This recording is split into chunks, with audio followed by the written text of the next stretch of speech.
Hi everybody, I'm Sally. This time we will talk about clinical placements. I'm going to give you all the advice that I wish I could have given to myself 12 years ago. So first of all, keep this in mind. Radiographers are taught how to do their job. That is how to take an x-ray, how to do a CT scan, but we are not taught how to become a teacher or even more, a mentor. So you are going to encounter a lot of different type of teaching methods, and it is not going to be like high school or even like in uni that someone will be there to teach you everything. Because in our perspective, our focus is to get the job done and to look after the patient. So it is not that uncommon that we will forget about the students when we are really busy. So it is not your fault if you feel like you don't get to see everything, but at the same time, you have to remember that a radiographer can't be there to hold your hand all the time. But sometimes you have to be a little bit more active so that the radiographer will remember that there is a student who is keen to learn. So you are going to meet a lot of people in your placements. Some people will be really nice to you, some people will be mean and rude to you, but most of them will be indifferent and grumpy.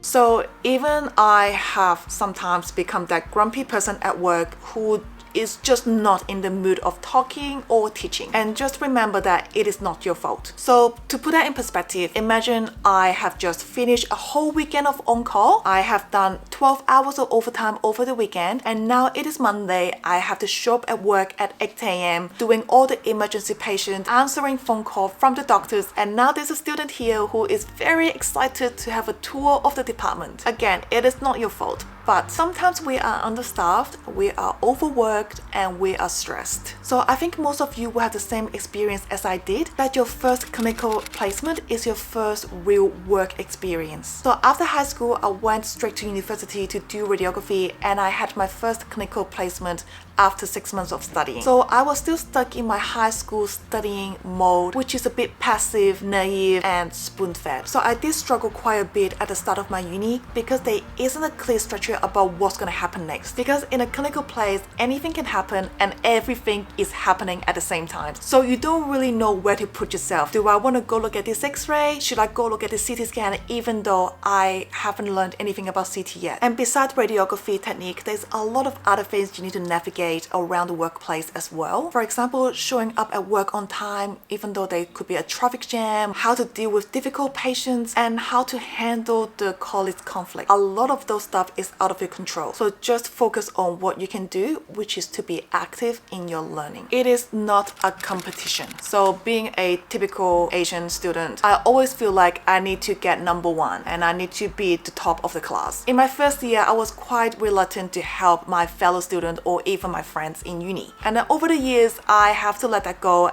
and understand that a rising tide lifts all boats. So if there is an interesting case at work, share with other students, even students from a different university, because at the end of the day, we're all going to become a radiographer, and radiography is a small world. And it is okay that everybody can get high distinction, and it is possible that everyone can get a job at the end. So if you can, just share your knowledge, help the other students, and make friends in your placements. And the other thing is, let your personality shine. Because we see so many students throughout the years, we remember the best one and the worst one, and the rest of them just kind of merge into one generic student. But most of the time, we do remember students with some interesting quirk. For example, I remember a student who does wedding cake as a side business. So if there's something about you that is different to the other person, let it show. At my work, I'm known as the person who knows everything about the Marvel world and K-pop world. So if the kids have any questions about the Marvel world, they can ask me. Finally, at the end of your placement, ask yourself this question. Are the people happy there? You know that old say, you can't choose your family, but you can choose your friends? But in the workplace, it's the other way around. You can choose your job, but you can't choose your colleagues. So the office culture and the work dynamic is something that you can't control and you can't really change. As a student, you don't really know about all those work dynamic and stuff. The only thing you can tell from it are the people happy working there. Because I have been to some clinical places where the people are miserable. So I keep that in mind so that in the future, if I can, I try not to apply to work in those places because I want to be happy.